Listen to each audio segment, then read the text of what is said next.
नमस्कार दोस्तों। अभी अभी जो अगस्त में पार्लियामेंट सेशन हुआ था भारत में, उसमें सरकार एक बहुत महत्वपूर्ण बिल लेके आई स्पोर्ट्स से रिलेटेड। उसका क्या नाम था? National sports bill. वो लोकसभा और राज्यसभा दोनों में पास हो गया था और अब पता चल रहा है कि राष्ट्रपति के सिग्नेचर होने के बाद वो एक्ट बन गया है। एक्ट का क्या नाम है? National sports governance act 2025। इस बिल को, इस कानून को स्पोर्ट्स की दुनिया में एक बहुत बड़ा रिफॉर्म बोला जा रहा है। क्यों बोला जा रहा है?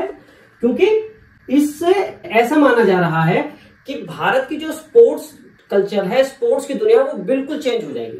ठीक है, ये यानी कि अभी तक का आजादी के बाद का सबसे बड़ा रिफॉर्म स्पोर्ट्स की दुनिया में माना जा रहा है। इसमें क्या क्या मेन चीज होने वाली है? नेशनल स्पोर्ट्स बोर्ड बनाया जाएगा, नेशनल स्पोर्ट्स ट्रिब्यूनल बनाया जाएगा। तीसरी चीज, जो एग्जीक्यूटिव कमेटी है उसको स्टैंडर्डाइज किया जाएगा।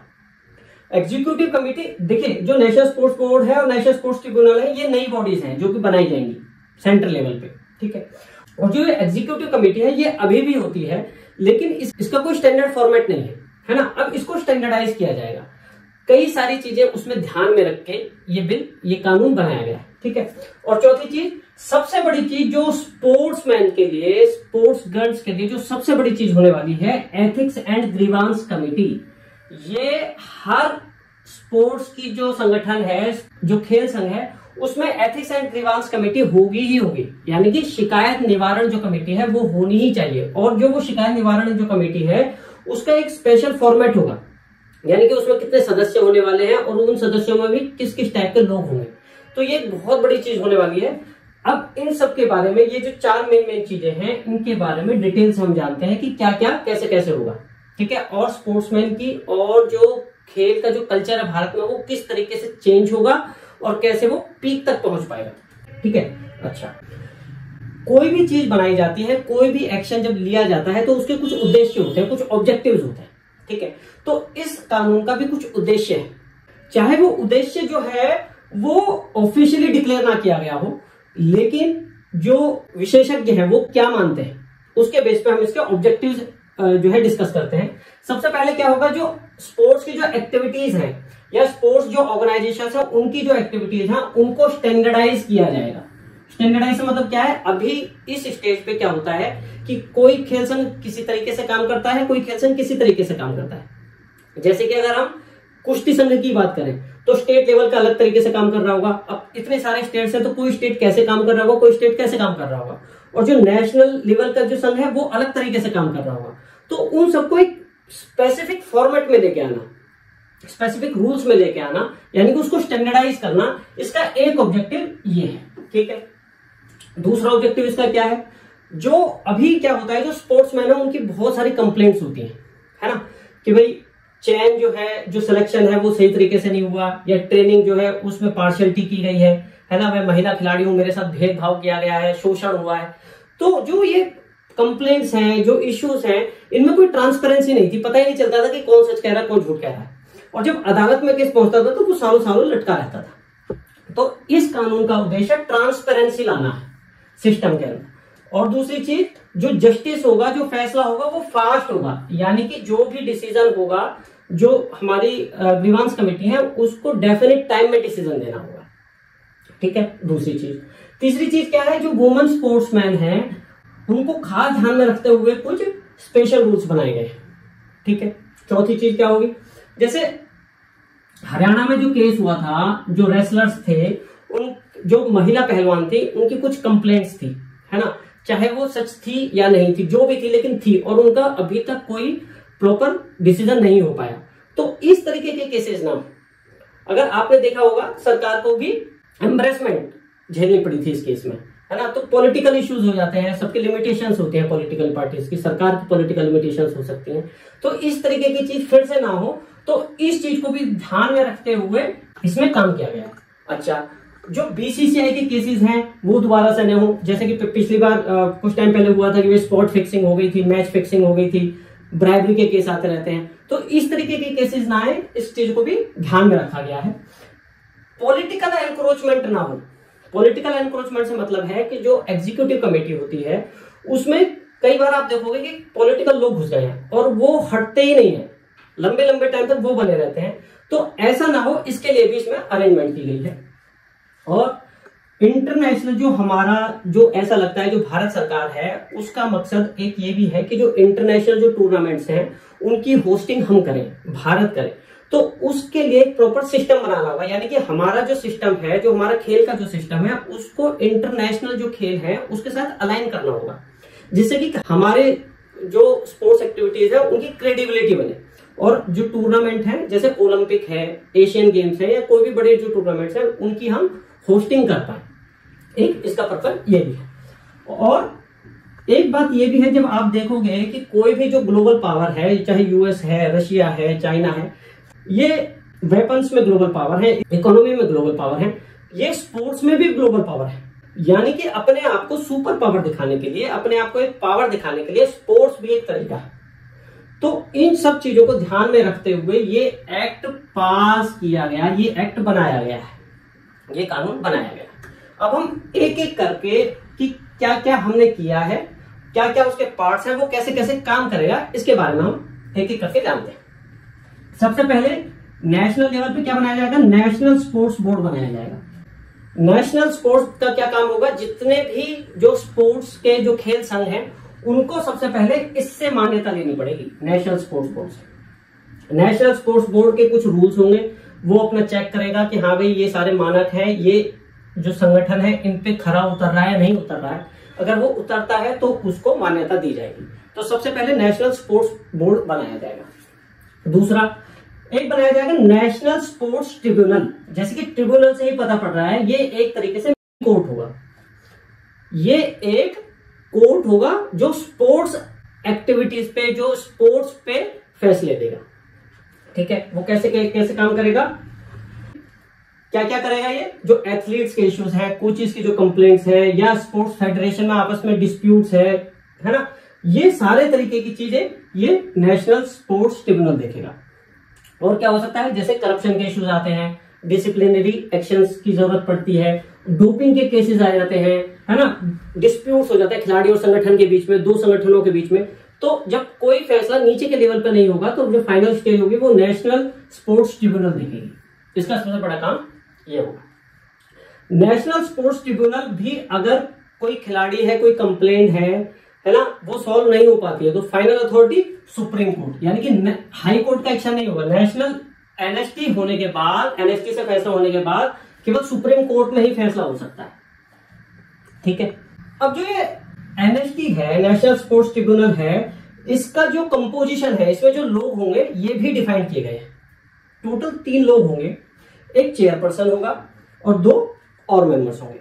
जो चेयरपर्सन होगा वो या तो सुप्रीम कोर्ट का फॉर्मर जज हो सकता है, फॉर्मर भी हो सकता है और सिटिंग जज भी हो सकता है। दूसरा किसी हाई कोर्ट का वो चीफ जस्टिस हो सकता है। ठीक है, जो चेयरपर्सन होगा। और जो 2 मेंबर होंगे वो अपने फील्ड के एक्सपर्ट्स लोग होंगे, जैसे कि स्पोर्ट्स के हो सकते हैं, पब्लिक एडमिन के हो सकते हैं, लॉ से रिलेटेड हो सकते हैं। यानी कि एनएसटी में टोटल 3 लोग होंगे, एक जज होगा और 2 जो एमिनेंट पर्सन होंगे। ठीक है, ओके। अब आ जाइए एथिक्स एंड ग्रीवांस कमेटी।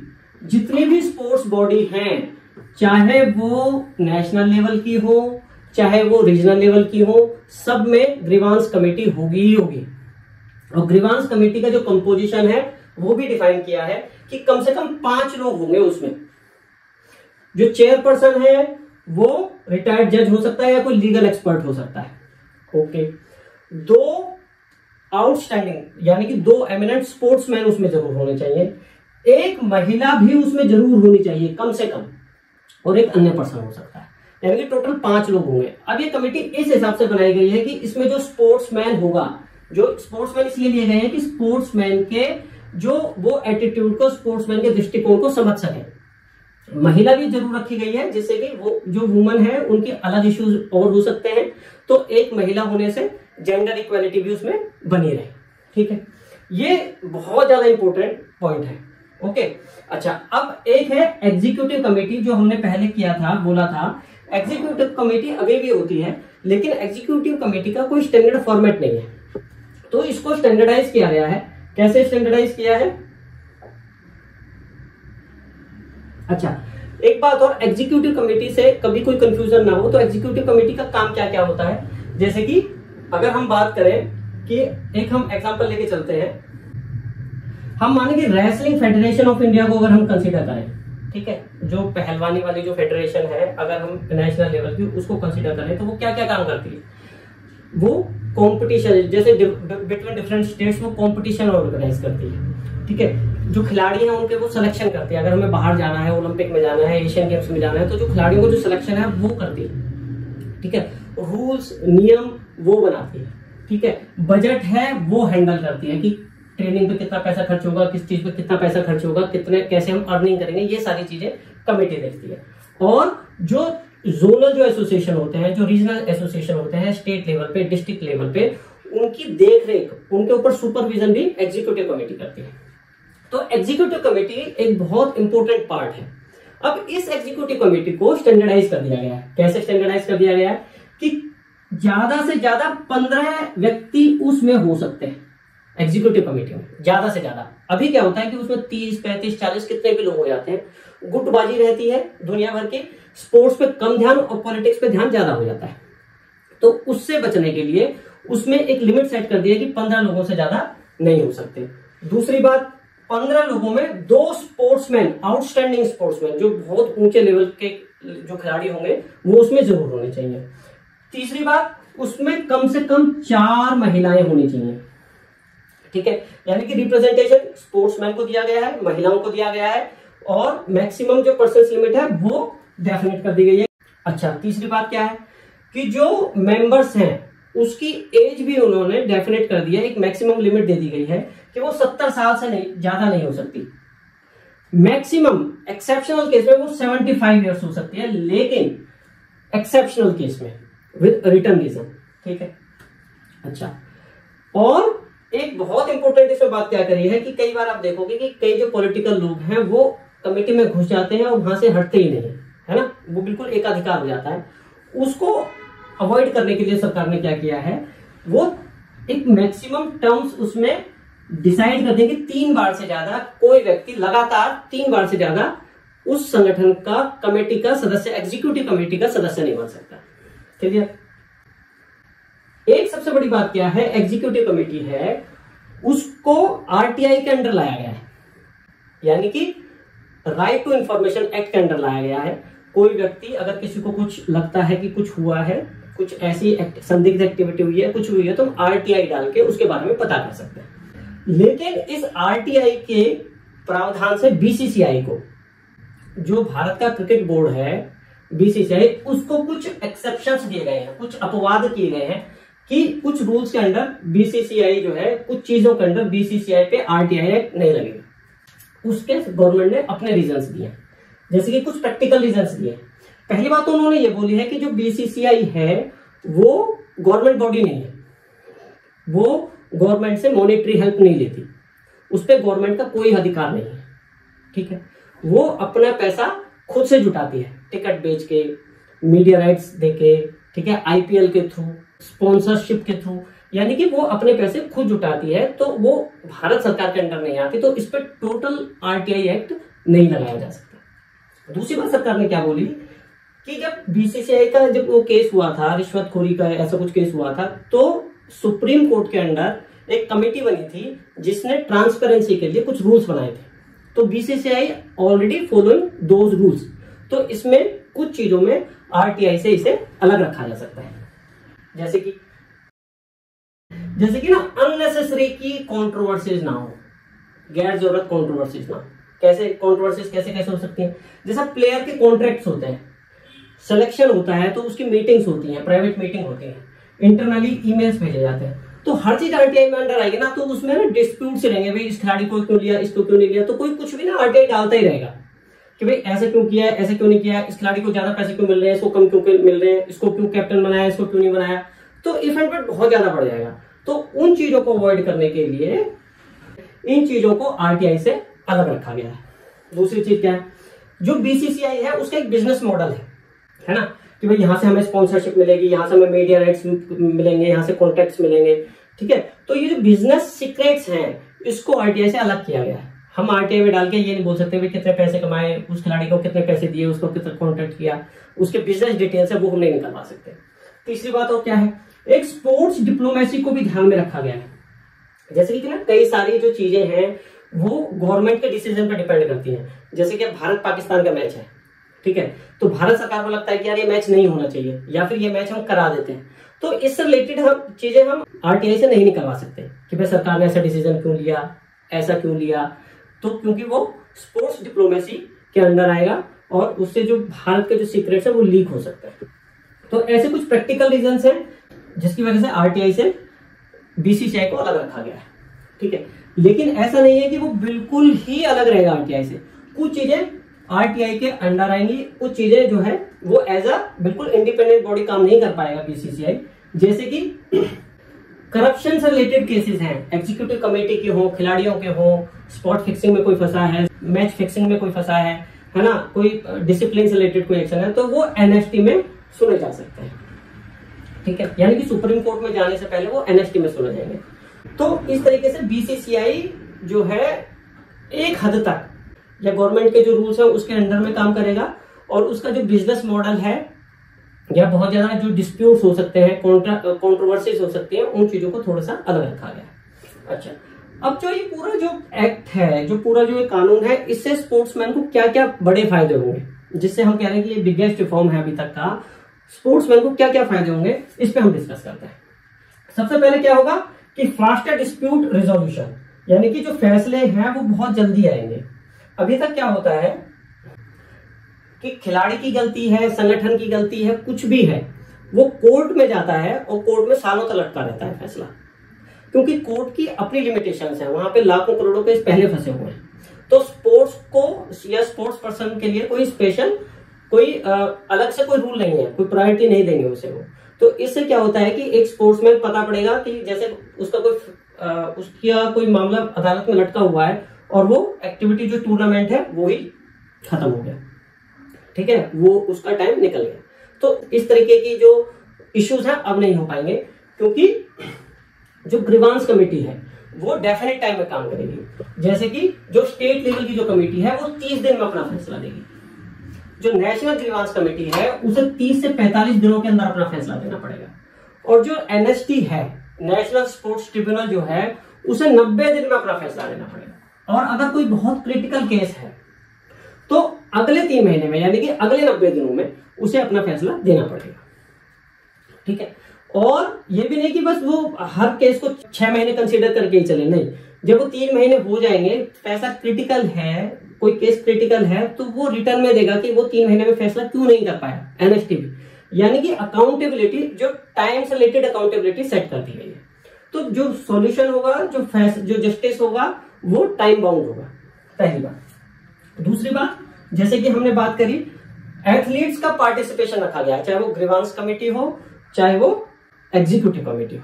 यानी कि जो स्पोर्ट्स मैन का जो एटीट्यूड है, उसका एक सोचने का जो तरीका है, उसे ज्यादा पता है कि भाई सिलेक्शन में किस तरीके के लोग हमें लेने चाहिए, किस तरीके की ट्रेनिंग करनी चाहिए, है ना, इवेंट प्रिपरेशन के लिए हमें क्या करना चाहिए। तो स्पोर्ट्स मैन ग्रीवांस कमेटी में भी होगा और एग्जीक्यूटिव कमेटी में भी होगा। तीसरी बात, जो वुमन का रिप्रेजेंटेशन भी ग्रीवांस कमेटी में भी रखा गया है और एग्जीक्यूटिव कमेटी में भी रखा गया है। ग्रीवांस कमेटी में कम से कम 1 वुमन होगी, और जो एग्जीक्यूटिव कमेटी है उसमें कम से कम 4 महिलाएं रखी जाएंगी।